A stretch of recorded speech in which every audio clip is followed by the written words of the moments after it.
Words don't need to be complex to be effective when telling a story. Journalist turned author Mark Kestigian discusses his first novel, One Off. Mark, thanks for joining us on Behind the Words. Thank you. I'd like to start with a quote to exemplify the way that the book is written, if I may. Tess and I hit some bar called the Whaler's Rest. I could spend a lifetime describing the ambience of the place, but 2 words probably covered the highlights quite nicely. Bleep, bleep, bleep, hole. Yes. Can you? It does come out of my journalistic background, and the interesting thing there is it's how can you say a lot with very little.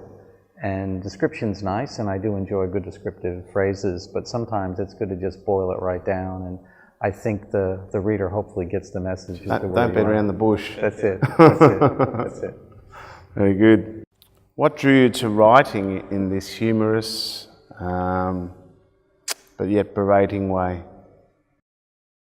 It's been an interesting journey. I started as an anthropologist and was always interested in looking at, well, certainly older and ancient civilizations. When I found that careers in anthropology weren't exactly flying off the railway, I decided that I would get into something a bit more closer to home, which was journalism. And that was a passion that I'd had from a very young age as well. So I found myself still looking at civilizations and studying man, but now it was a far more contemporary thing.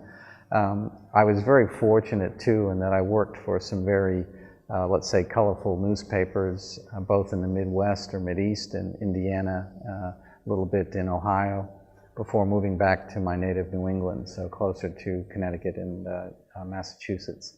And that's where the ideas for some of this novel came from.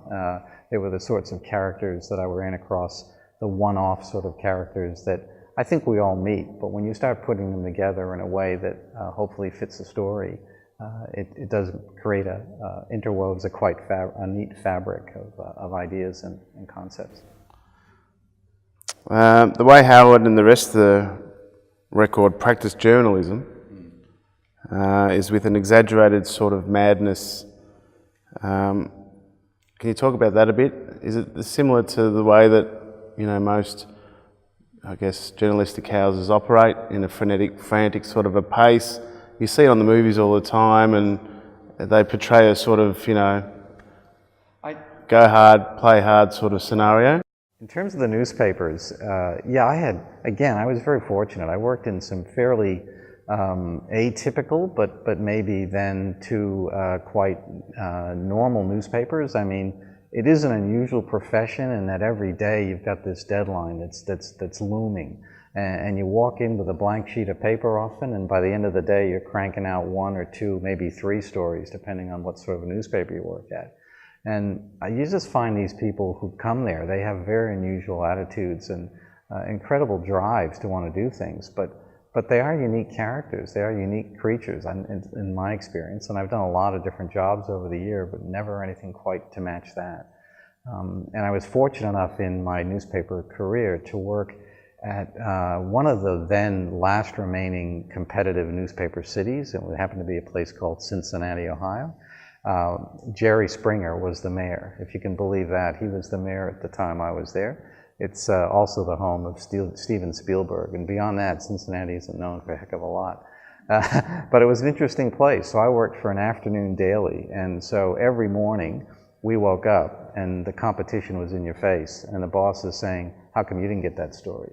Well, we didn't have the first crack at it, so you'd be feverishly rewriting your story in the morning to try and get a different, angle on it.